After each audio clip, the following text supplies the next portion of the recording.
What's up guys, and welcome to a video that I have wanted to make for a very long time now. If you've been watching any of my videos that I've made throughout the week, or if you follow me on Twitter, you already know that I lost my voice a couple of days ago.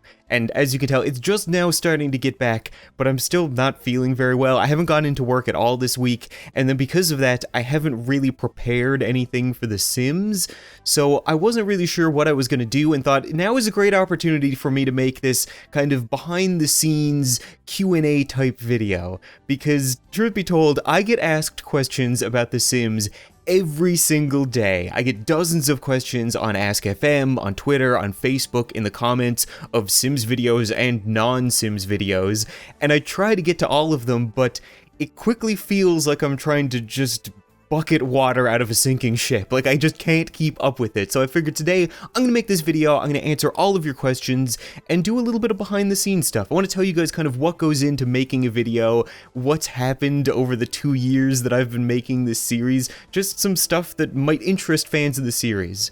So the most frequently asked, daunting question that I get is how much of the life of Kevin is real versus how much is fake, or planned, or scripted, whatever you want to call it. And truth be told, it's kind of a hard question to answer. I might just kind of run down through the playlist and point some stuff out, but if you're the kind of person that can't really suspend disbelief moving forward, then you might want to skip forward in the video a little bit, or just not watch this video at all, but I'll try my best not to spoil things. So looking down through the playlist, I want to say that the first 30-something episodes are 100% genuine. Nothing is made up, nothing is scripted. It's me experiencing the game for the first time. I had never really played The Sims 4 before. I played The Sims 3 for a couple of hours, got really bored of it, but I bought it because I wanted to record it on YouTube. It was my 4th video ever on this channel, and I'm still playing it 2.5 years later. Somehow. Kind of hard to believe, but episode 33, 34, and 35 was when I really started to dabble in the idea of kind of changing the story to how I would want it to be. That was a 3-episode story arc involving Barbie and the alien queen, and the aliens invading and that kind of stuff. And obviously some of that stuff was scripted by me. Obviously the aliens weren't actually invading, they weren't going to wipe out all the women, impregnate all the men, and had Justin Bieber as a woman, and, you know, had a house that looked like a UFO, and the queen and stuff like that. That was obviously made by me. I think anybody who understands how The Sims works can pick out a lot of that stuff and just enjoy it for what it is. And that's one of the biggest things with the series is I want people to be able to suspend disbelief and just enjoy it for what it is. It's almost a parody of a Let's Play at this point, because The Sims is a relatively boring game. Let's be completely honest, after like 5 hours, there isn't a whole lot more for you to do, but I've managed to make 108 episodes and I'm still going because I try to be creative and to do stuff in the game that doesn't actually exist. Stuff that other people can't do because it's not actually there. But you would be surprised how much of this stuff that happens is genuine. A great example in that story arc is Will Smith. So Will Smith was a really weird sim. He was acting strange around the family, he would show up to our house, he would show up to parties, he would show up when Emma was a police officer and disappear and stare at us and things like that. And when I made the alien queen and I moved her into her UFO house, MC Command Center, which is a mod that kind of deals with homeless sims and gives you more control over the game, it automatically moved Will Smith in with her. And I had no idea. So when I showed up and Will Smith was actually there, I was surprised. And it ended up just working. I just kind of went with it. And that's the biggest thing, is a lot of stuff happens in this series and people will think that it's planned or that it's faked. But in reality, I just go with it and I can mold it into this story. So I get the feeling people would be more so surprised how much is genuine as opposed to how much isn't. Something like the time-traveling toilet episode is a fan favorite. It's one of my favorites. I'm super proud of that episode. It was super emotional. It was unlike anything you would see in The Sims before. But at the same time, it was a toilet on a dance floor and editing. That is it. There is no mod for time traveling. It's save files. I have save files for all of these different stages of the life of Kevin. So I can open up a save file and it's just Kevin. I can open up a save file and Emma's pregnant and no kids have been born yet, or I can open up a save file and then we have Tommy, that kind of thing. I try not to overwrite a bunch of saves because I don't want to lose the series. I don't want to risk something getting corrupted and losing 2 years worth of work. And when I noticed that, I was like, I could really use this somehow, and I just kind of started running with a bunch of different ideas and came up with this episode, and it was a great way to look back on some backstory of Kevin, because I know people wanted to learn more about him, but I already said that his dad was dead, or his parents were dead, that kind of stuff, so that's kind of how things usually work, and that's one of the issues with this series, is it is an ongoing story. After 100 and some odd episodes, I need to make sure that I don't make stuff that conflicts with other stuff. And trying to write a story Sunday by Sunday can get complicated. You don't really remember everything that you've said. Looking back at some stuff that's actually genuine that people might not believe, a great example are the fires. A lot of people seem to think that I have some kind of mod or control over when a sim starts a fire or not. I wish I did. If that exists, please let me know in the comments, because I would use it. I would be perfectly happy to have more control over the game, but I don't. The Sauces and Kevin just love starting fires. I mean, when I did the first Christmas episode, I needed Santa to start a fire and to burn to death as a part of the poem, and I couldn't do it. I spent 2.5 hours with Santa making grilled cheese and resetting his cooking skill over and over again until he finally burned himself to death. It was really frustrating, but yeah, there's no mod to do that. And I think the last thing that I really wanted to mention were the characters, because a lot of people wonder, you know, do I create these characters? And it's kind of a weird thing, because I do have an idea of what I want each of them to be, but at the same time, they just kind of do stuff, and I make it a part of who they are. So a great example would be Apple. I didn't intend for Apple to be gay. She just hit on a girl when she was in school, and then I let her keep hitting on the girl, and now she's gay and she has a wife. And that's okay. I don't care. They could do whatever they want, kind of thing. Tommy really does flirt with everybody, and that's just something that I decided to amplify. Kevin is genuinely stupid. He will put on a dress and eat tacos. He will start a fire. He will... I can't even remember all the stupid shit Kevin does, to be perfectly honest, but Kevin is a lovable idiot, and I just amplify that. I want that to be a part of his character. I want Emma to be the perfect woman. I want, you know, Evie to be expendable. Let's be perfectly honest. I want to get to Evie, okay? I want to make Evie a character, just haven't really gotten around to it yet.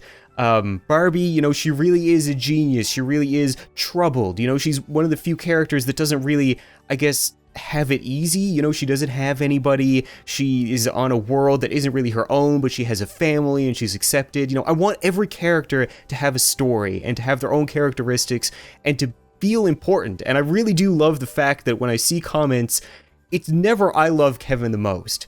It's some people, but truth be told, everybody seems to have a favorite character. A lot of people are attached to Barbie, a lot of people are attached to Apple, a lot of people are attached to Tommy or Emma, or random characters that aren't part of the Sauces, and I absolutely love that. That's my favorite, because I want to be able to make stories for each of these characters, yet have them all intertwine to be the life of Kevin.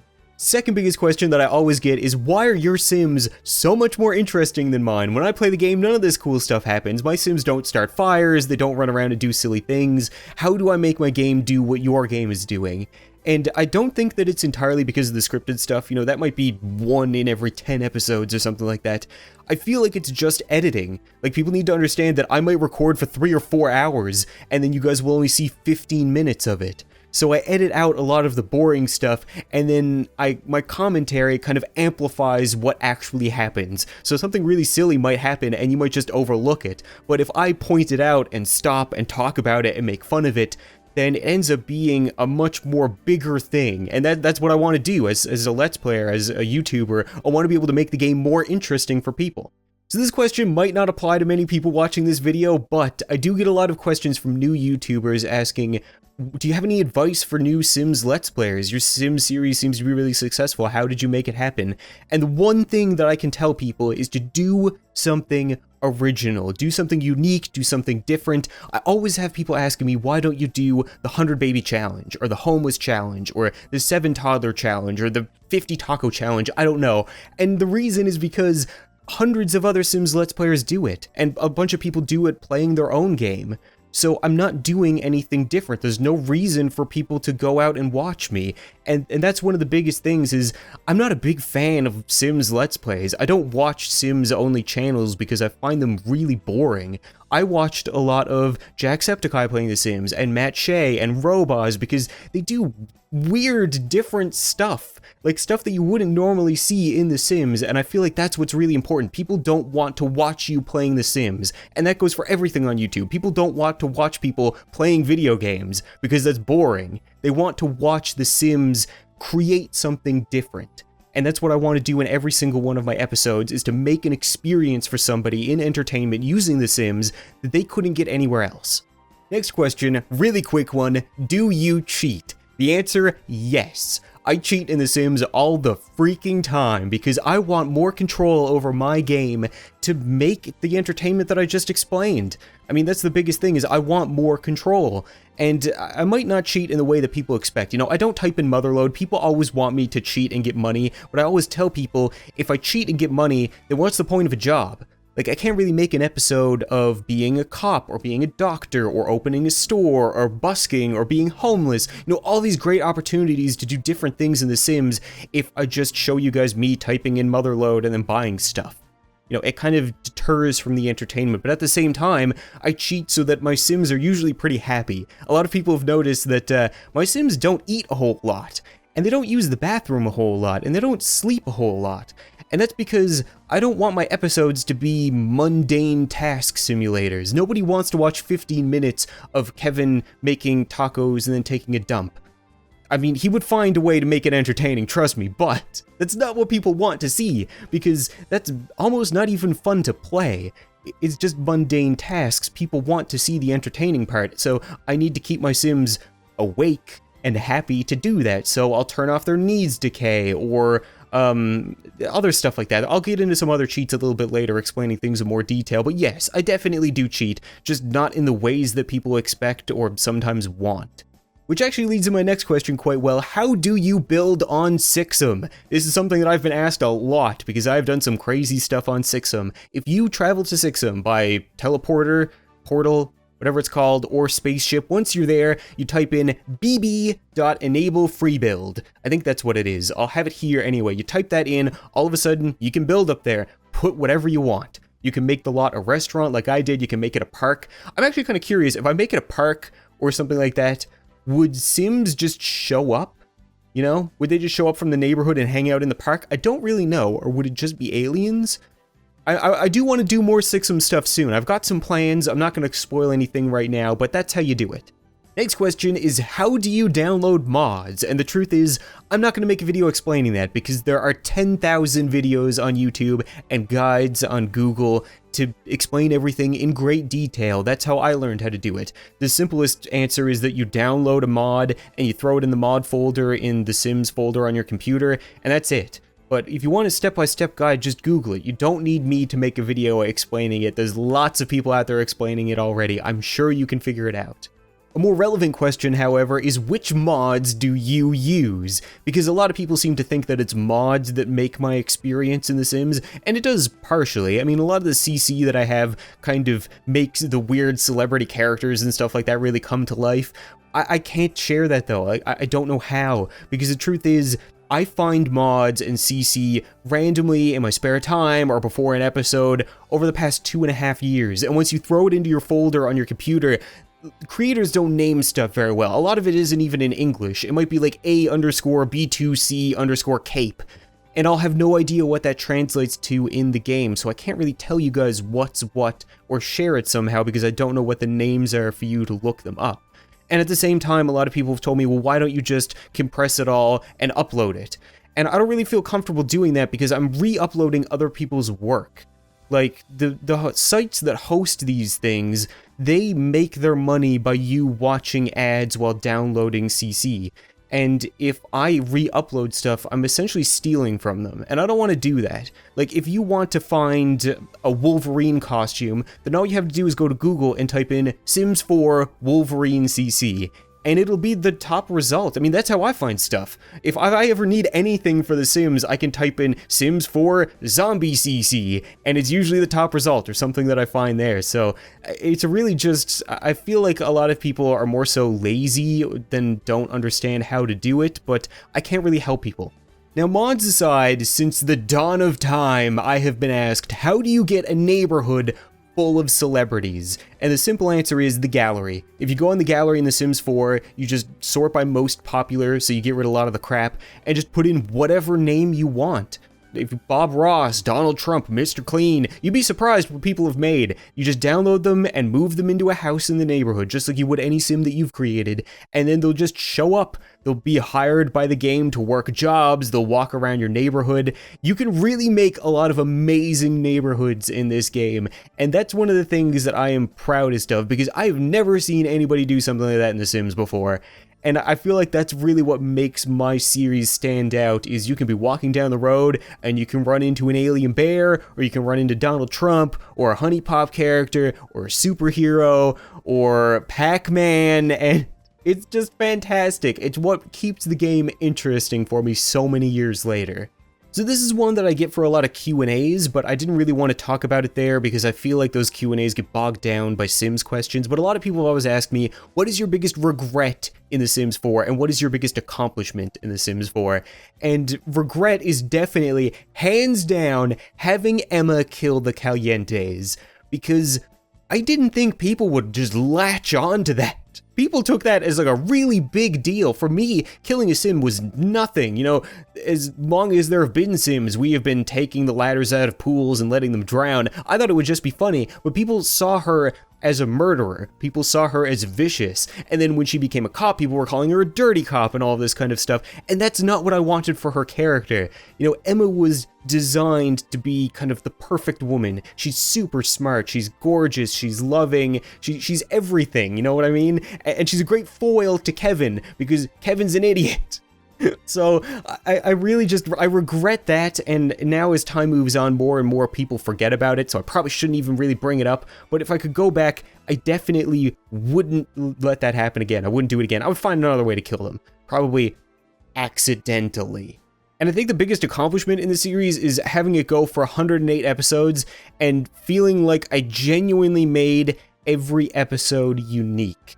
And that's one of the biggest things that I want to do, is I want it so that if you're watching the first episode or the 108th episode, you can sit down, watch it, know what's happening, enjoy it, and then maybe go back and watch more. But that's one of the biggest things that I really want to do in The Sims, is make it so that anybody can jump in at any time and just enjoy an episode for what it is.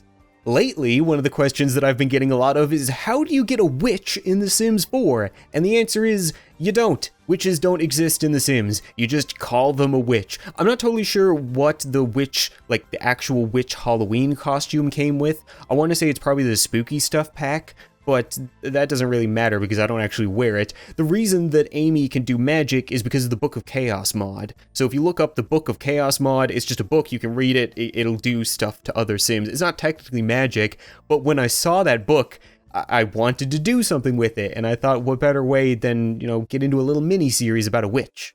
Hands down, my favorite question about a bad witch is, how did you come up with the voice for the Book of Chaos? And truth be told, there wasn't supposed to be a voice originally. The Hermit wasn't supposed to die. He was supposed to be an enemy throughout the series, chasing after Amy, trying to get his book back, and Amy was going to go on all of these adventures with her new magical powers and all of these kind of other misfits. But, you know, I wanted him to piss himself as a distraction so we could escape. He actually drowned in piss. That was a complete accident. And I can remember sitting there with the game paused, thinking to myself, that was hilarious. Do I want to load the save file and just do it again? Or do I want to roll with it? I pretty much just rewrote the entire story in the span of 5 minutes and went with it, because I really liked it. You know, I thought to myself, okay, if he's dead, can we do something with this? Can I bind him to the book? You know, can I make him so that he's an actual character, or the book could be a character and he can speak? Because this book is a really cool mod and I want to keep it around for as long as possible. And originally, you know, I was like, maybe I can make him like a disembodied voice. That'd be really interesting. I've never done any kind of voice work for The Sims before. I've always just pretended like I can understand what they're saying kind of thing. But I figured it would be really awkward because you would see my face and it's kind of hard to react to hearing somebody speak when they're not actually speaking, because it's me speaking and I would have to record it afterward. So it would just be me kind of like looking around and listening and stuff like that, so I couldn't really do that. So I thought maybe if I changed the camera to be the book when it's speaking, people would be able to more easily understand who is talking right now.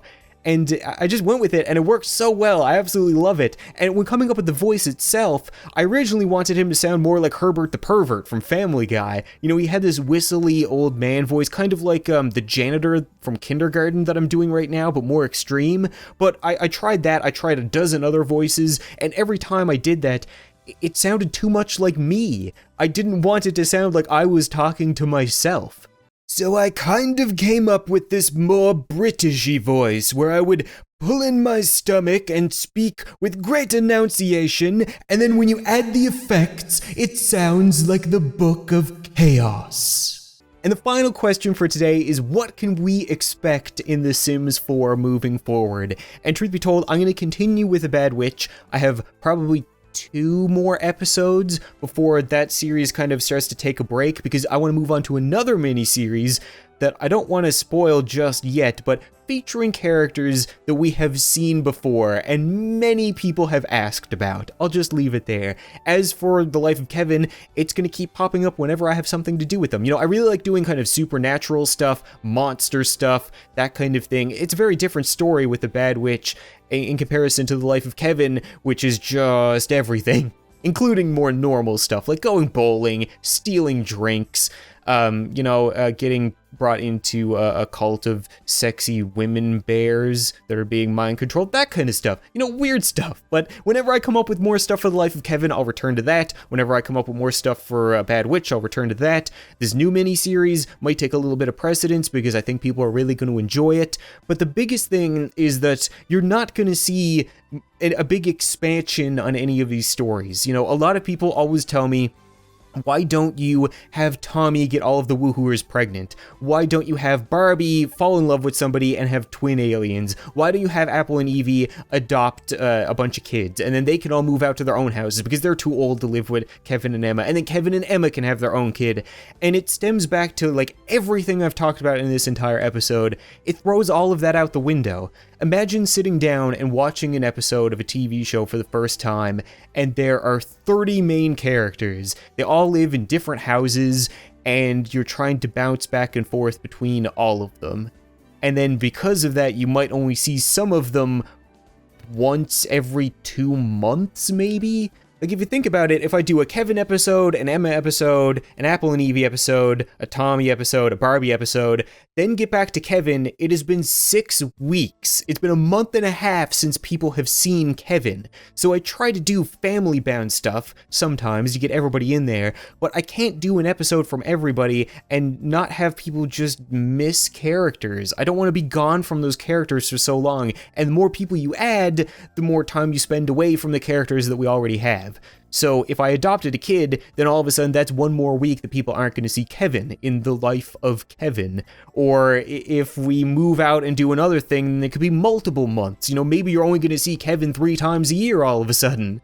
And that's just not acceptable to me. I like the family the way it is. It is a very structured thing that you see in storytelling. Like, if you think of Family Guy or The Simpsons, you know, I like to compare those because you have the 2.5 or 3 kids, you have the mom that's gorgeous and smart, you have the dad that's stupid and dumpy. There's a lot of, you know, foils that you can see between the two, but you would never expect to tune into The Simpsons and find out that Maggie grew up, she's off living with her family, and Homer Marge had another kid, and Bart is married and he has another kid elsewhere, and Lisa has a girlfriend and they have adopted kids elsewhere, and bouncing. It's just a mess. It's a disaster. It's not fun. And then new people coming to the series are never going to be able to get into that. It's just going to be a disaster. I would rather end the series than do something like that. So for the people that are holding out for grandkids and stuff like that, it's not going to happen in videos. I say that because I want to start live streaming soon, and I might also have The Life of Kevin t-shirts at some point once I open my merch shop.